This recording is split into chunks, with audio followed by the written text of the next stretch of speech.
ស្ដីពុកម៉ែបងប្អូនទាំងគ្នាបាទនេះខ្ញុំមានឡាន Lexus RX 330ចូលស្តុកមួយគ្រឿងទៀតបាទពណ៌ទឹកមាសបងប្អូនបាទឡានស្អាតបាទ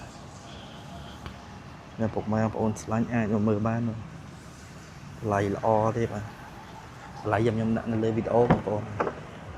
ទឹកមាសក្នុងលឿងបាទប្រភេទឡានស្អាតបងប្អូននេះដំបូងបើកបាទបងប្អូនចង់បានប្រភេទ Lexus RX 330អាចមកមើលមួយគ្រឿងនេះបានពណ៌ទឹកមាស